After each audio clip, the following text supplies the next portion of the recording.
민수기 35장 9절에서 21절 말씀을 한 절씩 교독하시겠습니다. 9절 말씀 제가 먼저 읽겠습니다. 여호와께서 또 모세에게 말씀하여 이르시되 이스라엘 자손에게 말하여 그들에게 이르라. 너희가 요단강을 건너 가나안 땅에 들어가거든 너희를 위하여 성읍을 도피성으로 정하여 부지 중에 살인한 자가 그리로 피하게 하라. 이는 너희가 복수할 자에게서 도피하는 성을 삼아 살인자의 회중 앞에 서서 훈련받기까지 죽지 않게 하기 위함이니라. 너희가 줄 성읍 중에 여섯을 도피성이 되게 하되 새 성읍은 요단 이쪽에 두고 새 성읍은 가나안 땅에 두어 도피성이 되게 하라. 이 여섯 성읍은 이스라엘 자손과 타국인과 이스라엘 중에 거류하는 자의 도피성이 되리니 부지 중에 살인한 모든 자가 그리로 도피할 수 있으리라. 만일 철연장으로 사람을 쳐 죽이면 살인자니 그 살인자를 반드시 죽일 것이요 만일 사람을 죽일 만한 돌을 손에 들고 사람을 쳐 죽이면 이는 살인자니 그 살인자는 반드시 죽일 것이요 만일 사람을 죽일 만한 나무 연장을 손에 들고 사람을 쳐 죽이면 그는 살인한 자니 그 살인자는 반드시 죽일 것이니라. 피를 보복하는 자는 그 살인자를 자신이 죽일 것이니 그를 만나면 죽일 것이요 만일 미워하는 사람에게 쳐 죽이거나 기회를 엿보아 무엇을 던졌거나. 함께 읽겠습니다.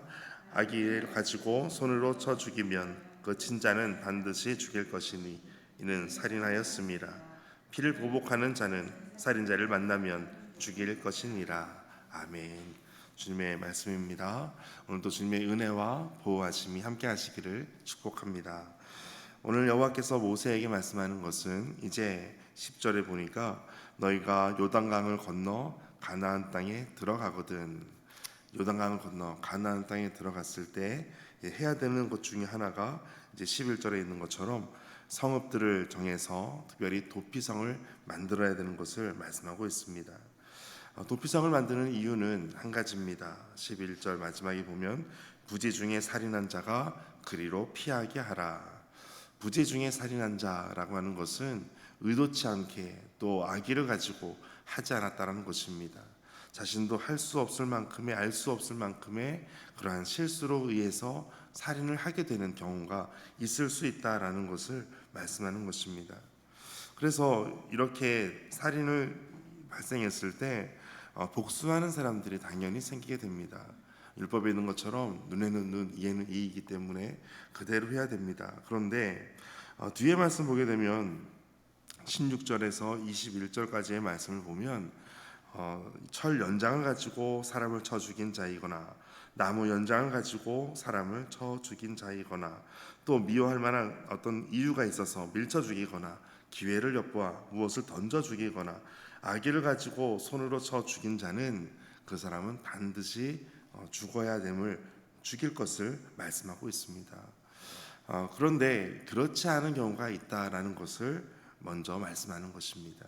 그래서 도피성을 정하는데 도피성은 6개를 정하게 됩니다. 13절 마지막 보시면 너희가 성읍 중에 6을 도피성이 되게 하되. 그런데 13절에 있는 것처럼 6개의 성읍은 각각 하룻밤이면 모두가 다 갈 수 있을 만한 그런 가까운 곳에 위치하고 있습니다. 레위인의 성읍은 전체 이 6개의 도피성 포함해서 48개가 됩니다. 그리고 나중에는 이 도피성이 점점 더 늘어나게 됩니다. 이 도피성은 요단 서쪽과 동쪽으로, 그러니까 가나안 쪽에 3개, 또 요단 동편에 3개 그렇게 만들어지게 됩니다.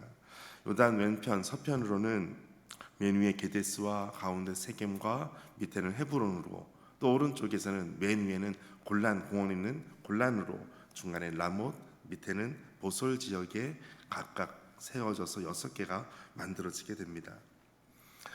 이것을 14절에 그대로 표현하고 있습니다. 그런데 이 도피성은 12절에 보면 너희가 복수할 자에게서, 복수할 자, 피를 보복하는 자라고 하는 것은 히브리 말로 고엘이라고 그럽니다.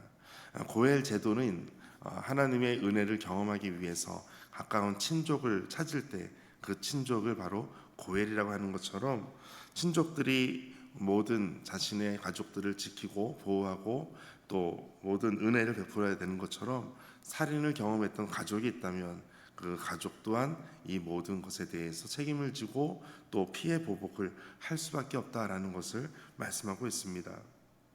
그런데 이 도피성을 정하는 분명한 목적은 두 가지로 볼 수가 있는데, 성경에 기록되어 있는 목적은 부지 중에 살인한 자를 피하기 위해서 12절 도피하는 성을 삼아 살인자가 회중 앞에 서서 판결을 받기까지 죽지 않게 하기 위함이다. 이 첫 번째 목적은 살인을 하게 된 자, 부지 중에 살인자를 보호하기 위한 목적입니다.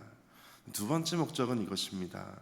성경에 이것은 분명히 기록되어 있지 않지만 두 번째 목적은 피해 보복자로 하여금 잘못된 살인을 하지 않게 하기 위해서다라는 것입니다. 특별히 성경에서 우리가 하나님의 은혜를 받고 또 우리가 실수하지 않기 위해서 또 부지 중에 살인한 자를 우리가 살인하지 않기 위해서 이와 같은 도피성을 정하게 됩니다. 그리고 우리가 피할 수 있는 유일한 우리가 살 길이라고 하면 우리가 예수님께 나아가는 것입니다. 우리 모든 죄의 문제를 해결할 수 있는 분은 오직 한 분, 예수 그리스도밖에 없습니다. 예수님 외에는 구원을 얻을 만한 다른 이름을 우리에게 주시지 않았습니다.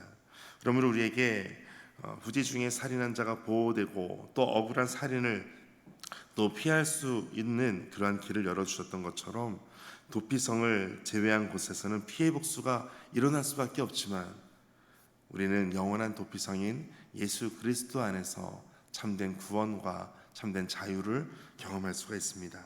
오늘도 주님께 달려가서 우리 하나님의 은혜와 하나님의 구원하심이 오늘도 가득 넘치게 되시기를 축복합니다.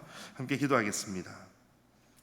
하나님, 죄를 싫어하시는 하나님의 마음과 죄에 뒤따르는 두려운 대가를 알게 하시니 감사합니다. 죄는 결국 우리를 언제나 죽음으로 이끌지만 하나님은 우리를 늘 생명으로 이끄심을 믿습니다. 잘못에 대해 정직하고 분명하게 책임지고 생명을 살리는 일에 힘쓰게 하여 주옵소서. 예수님의 이름으로 기도하옵나이다. 아멘. 오늘 말씀 가지고 함께 기도하겠습니다. 하나님, 오늘 우리가 실수로 또 잘못한 것이 있을 때 우리가 도피성으로 달려가면 하나님께서 우리를 보호하시고 또 구원하시는 것을 경험하게 됩니다.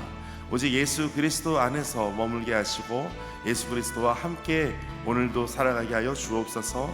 임마누엘 하시는 하나님과 오늘도 동행하는 믿음의 삶으로 이어지도록 함께 하여 주옵소서. 함께 말씀 가지고 기도하겠습니다.